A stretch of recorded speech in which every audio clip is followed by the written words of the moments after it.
to kill Americans. And I mean, what's so great is if something good could happen here, we can have peace and prosperity in the Middle East. Yeah, pressure is mounting on Iran to accept President Trump's deal as the Navy intercepts an Iranian cargo ship attempting to bypass the U.S. blockade. And hello, everybody. Welcome to the final hour of the Big Weekend Show. President Trump says the U.S. Navy has boarded an Iranian-flagged cargo ship after blowing a hole in its engine room. This comes just hours after Trump warned Iran that he was done being Mr. Nice Guy and renewed his threats to attack the country's critical infrastructure.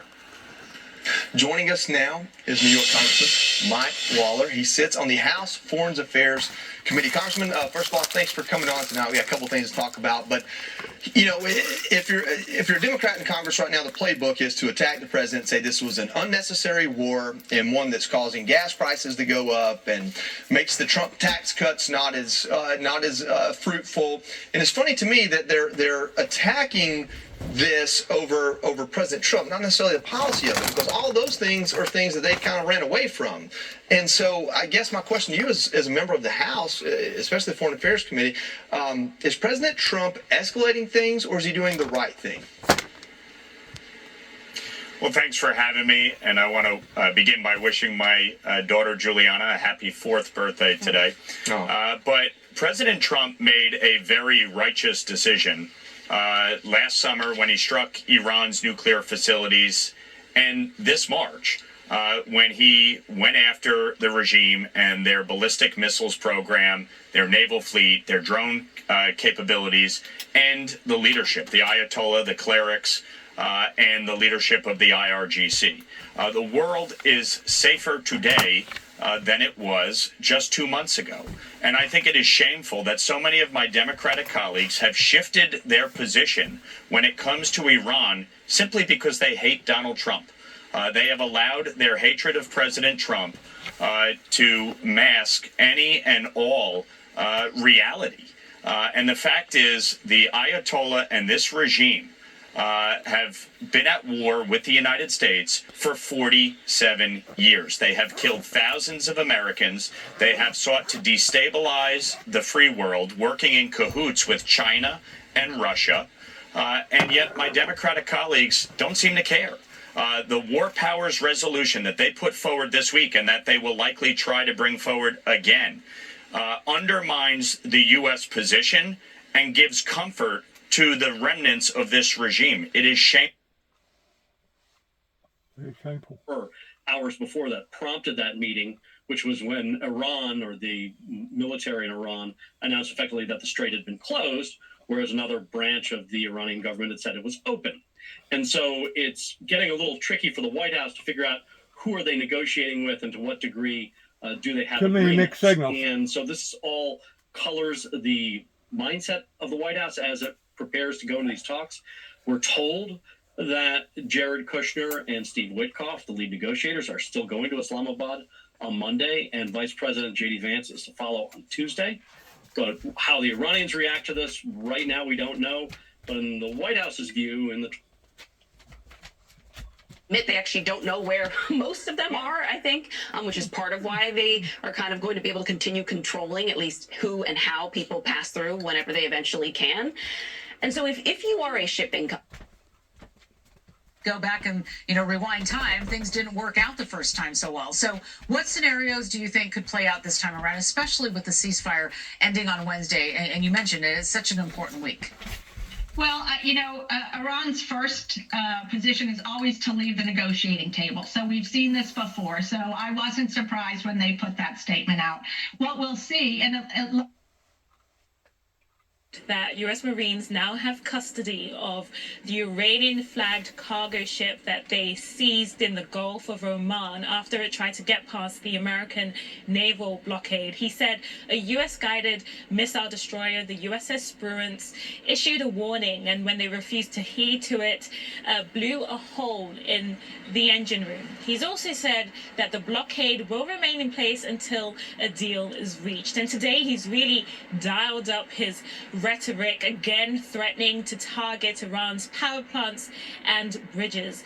His latest threat raises the stakes. It risks creating an environment, a more volatile environment, especially at a moment when both the negotiations and the ceasefire appear quite fragile. The coming days will prove crucial in determining whether diplomacy will hold, especially. It's TBD. Yeah. And so what is your sense of how much impact the domestic politics of this is weighing on President Trump and his advisors as they look for a deal, for an off-ramp for this war? Obviously, we have the new polling today that shows this is deeply unpopular with the American people. What is your sense of how that factors in, if it factors in? Well, it does factor in. The reality is Trump is termed out. He's not on the ballot again, and he's not as worried about getting reelected because, well, he's not going to get reelected. He can't. Now, the real problem is for the Republican members of the House and maybe even the Senate, which now look in the Constitution state, in a state full of libs who call voter ID a poll tax, which is an equal right. Oh, you've got. Much for being here. Yep, I'll be happy to come back and tell you what we've seen. Very good. We'll take you up on that. Thank you so much. And Vice President J.D. Vance taking to social media to thank Pope Leo after the pontiff appeared to downplay his war of words with President Trump. Really put up a picket line, if you will. I'll use that Army term to talk about a Navy approach. You're going to have a lot of ships in that area to prevent anybody from either entering or leaving. And that's been the dynamic so far. What's there right now is doing a good job, doing a great job on limited operations in terms of blockading the Iranian ports. But if it gets bigger, and as you were just talking about minesweepers, the United States has 0 minesweepers in its inventory. We have always relied on NATO countries, the UK, Germany, Italy, Norway, several other, France has good minesweepers, but none of those are in the area right now either. So if you really want to have an allied effort with complementary approaches, you have to bring some of your allies in. For the president to say, hey, I don't need allies, I would contend that statement and say, oh, yes, you do, in order to clear these mines. And one last thing about mines. As an Army guy, when we lay mines on the ground, we know where they are. They're marked. You have a map of them. When you put mines in the water, they tend to float away. It's a little bit different in terms of mining a waterway. If you immediately cut off TPS without extending work authorization while these immigration cases are being adjudicated, it will create a crisis in our healthcare system. What I asked the administration for over a year ago was if you are reduce pain. All right, y'all just got you seeing me flip through doing some news surfing. And I have yet to see on any of these major networks pertaining to the 8 children that got killed down in Louisiana this morning. Why is that? Why is that? Than our 2, and we started shooting at them until they went away. Now, unfortunately, we spend a lot more on taxes, or have a lot more money taken in taxes, than we ever thought that the British did at the time. Yeah. So there's been a little bit of backsliding since the revolution. Yeah, a little bit. Yeah. I mean, the other thing, too, is like I was looking through stuff, and under the Pharaoh, the slaves paid 20% in tax. Realize they have these other means of exercising control over the global economy through the Strait of Hormuz. And obviously the US and Iran are the main players here, but the world is watching, Ravi. What about the Gulf states? What's their perspective on where things stand at the moment? Look, they've been hurting immensely throughout all of this. These are energy superpowers that have seen their main conduit for dispersing that energy, selling that energy disrupted. And so they're angry. This is a war that they did not want. They begged President Trump to not go into it. And now that he has, we're beginning to see some fracturing among the Gulf states. You have countries that are still urging restraint, such as Qatar or Oman. You have countries, for example, like the UAE, that actually are looking at this and saying, well, we must hit back. We must find some way of making sure that Iran does not have control of the Strait of Hormuz in the longer term. And then you have other countries like Saudi Arabia that may look at this and say, well, we need to hedge, we need to wait and watch. And so, in as much as there was some unity among these Gulf countries 3 or 4 months ago on this particular issue, we're beginning to see some fractures now about what is the best way to shape a post-war architecture for how things work and how to deal with Iran. Israel says it's ordered its military to use full force against imminent threats in southern Lebanon amid a fragile ceasefire. That's as Lebanon and the armed group Hezbollah say the presence of Israeli troops in Lebanon violates the truce. 2 Israeli soldiers have been killed in Lebanon since Friday, while the armed group Hezbollah has warned it.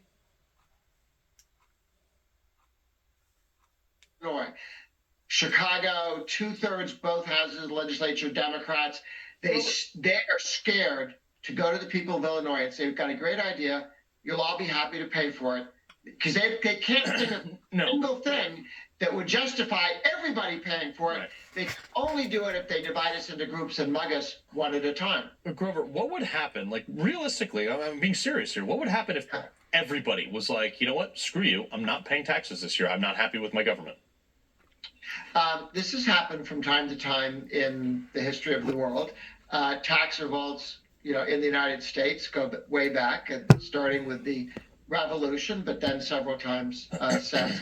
It is one discipline. No, in theory, we can vote new people in who will have a less abusive tax structure. Yeah, They're all the same. But we do. The other one is at the state level. Federal level, we're a little bit stuck, but at the state level, we have serious competition between the states, and you really do see people leave the high tax states and move to the low tax states.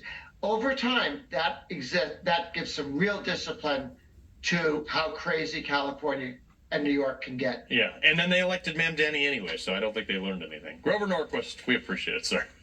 Good to be with you. All right.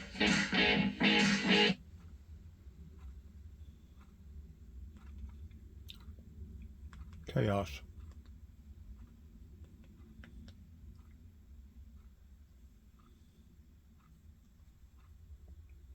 Chaos.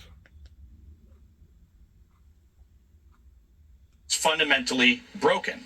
I have always said I am against illegal immigration. I've always said I want secure borders. I want people to come here legally and lawfully.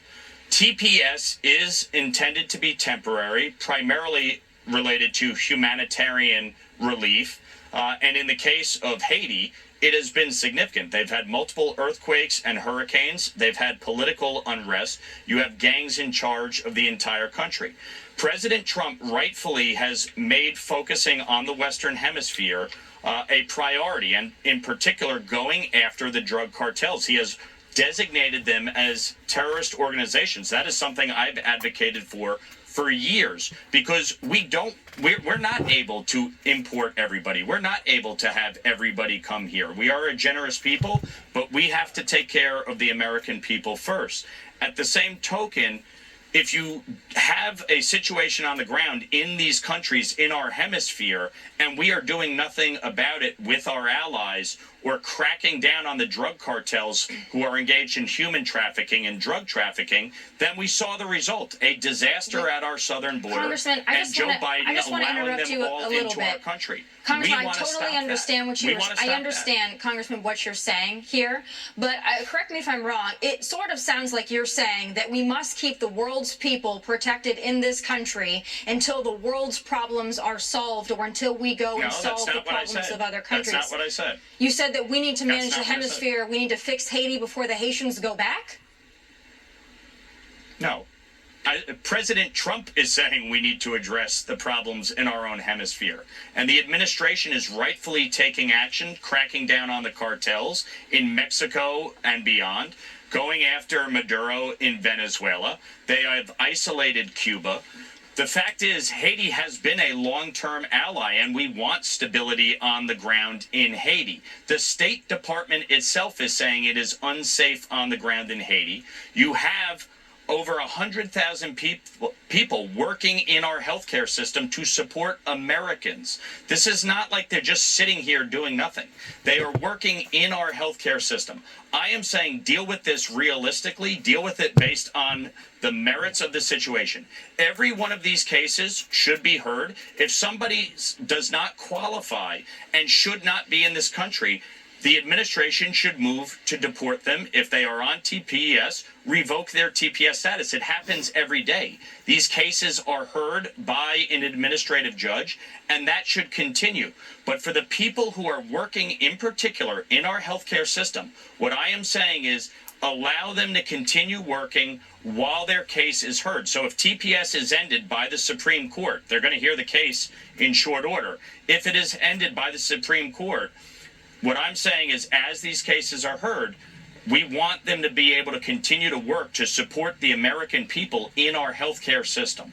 This is extremely complex. Everybody wants to just make this, very black or white and not recognize some of the nuance that does come into play when you're talking about people who have been in the country lawfully for upwards of 15 years, whether we agree or disagree about whether TPS should have been extended or not. Fair enough. It's agree or disagree. You voted to extend it. 200 plus your colleagues voted not to. There's a disagreement within the Republican Party. I just want to say, and thank you for coming on. It's not an easy issue to fix. It's not something that we're going to fix in this segment. But please continue to come on, even when we disagree with you, because that's what conversation is, and we don't get enough of it. So, Congressman Mike Lawler, thank you so much for joining us. Appreciate it. Yes, sir. Thank you. Thank you. Tommy, I would imagine the congressman's still listening, but I want to filibuster, and I didn't need him to react to this. Everything he just said is the exact arguments Democrats use against mass deportation and the Trump policy for deporting people and how the Trump administration has been doing it. He may agree with that statement, he may not, but I can roll the tape and put it out there. It's true. Every one of those arguments he laid out is the exact same arguments people are using against mass deportation in general. Yeah, you're exactly right. That's what's frustrating for me is Democrats tell us that we must have migrants or illegal aliens working in XYZ sector. Otherwise, those sectors will fail. There's just no way Americans will do those jobs. We hear it over and over and over again. We mostly hear it from the left. To me, it's disappointing to hear it from the right. I understand the unique position he's in. I respect him for coming on. I know it's not easy. Absolutely. But for me, the answers did not make me feel better. About the vote. I think there were 7 of them that voted for it, and he came on and defended it, and I appreciate that. Yeah, I respect him for coming on. I would just very quickly say, I think he is operating in good faith on this, and it is a complex issue, but he voted with a party that is operating in extreme bad faith on all of these issues, which would maybe give me a little bit of pause were I in his position. I think also if it were a Democrat Senate and President, votes might have been different. All right, still ahead, we're answering this weekend's big question. Plus, one Dem is pushing a long shot bill to invoke the 25th Amendment and end Trump's presidency. It's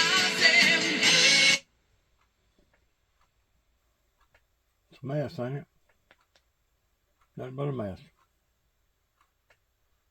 Absolute mess.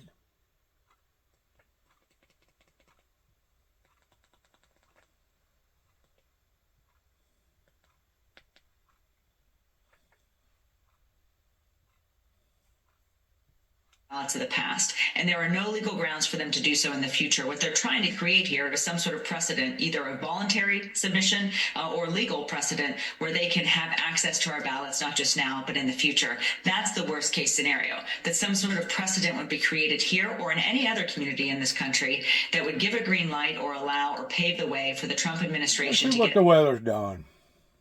Tore up a bunch Depending of on the season, you might cross paths with a variety of warm-blooded locals. And no, I'm not talking about the great people of Alaska. Weather got ugly this weekend. That was actually foreseen in doing so about 5 days ago. But We ain't gonna hit that right now.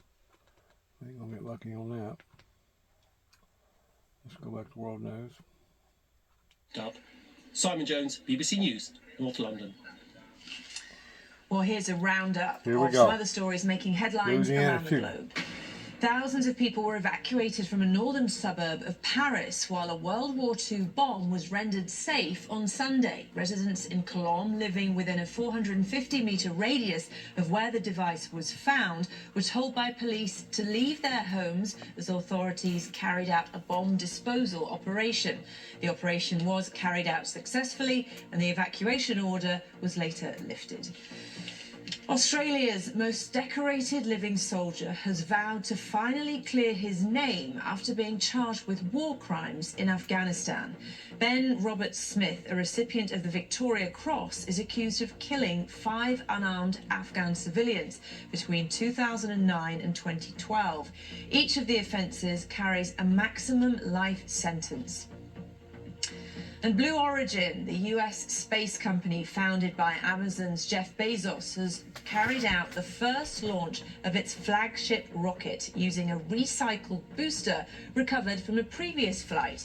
Sunday's blastoff from Florida was the third for the huge New Glenn rocket, but all previous launches have used new boosters. It's hoped the development will help increase the launch rate and reduce costs.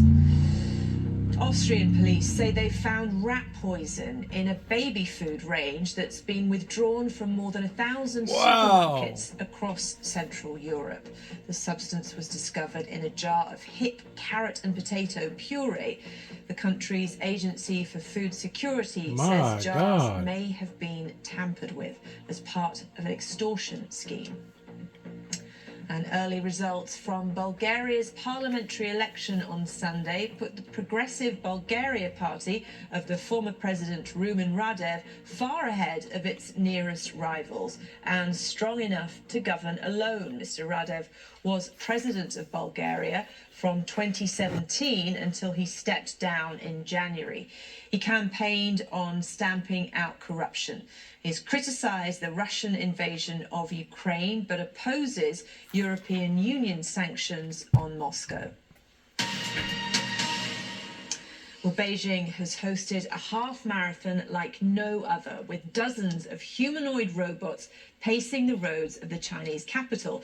China is keen to show the advances it's making in robotic technology, and the winner made an impressive display. It ran the 13-mile course in 50 minutes and 26 seconds, far faster than any human. Here's Laura Bicker. Like it. There were no nerves for some on this start line as the lead robots whirred into action. It took only seconds for a machine to outpace the humans, while others, well, they obviously didn't feel like racing today. This event is part spectacle, part stress test for China's fast-moving robotics industry. And while some danced their way through, others came to a crashing halt and needed slightly more than a sticking plaster to get back on track. Still, it was a remarkable improvement on last year's event, which was full of robot malfunctions. I feel enormous changes this year. I'm very excited. First of all, it's the first time robots have surpassed humans, and that's something I never imagined. My biggest impression is that the robots seem to have stolen a lot of the spotlight from humans, and judging from today's results, the robot's speeds far exceeds that of humans. The winner's arrival was a little less dramatic than a human sprint, but just as symbolic. China's leaders will hope the world is watching this technological development, as it's a key area of competition with the US. This was designed to show just how far China's robotics industry has come, but also help developers realise how far it still has to go. Laura Bicker, BBC News. Wow, do stay with us here on BBC News. Good luck to all of us. God bless. God bless America and Shalom.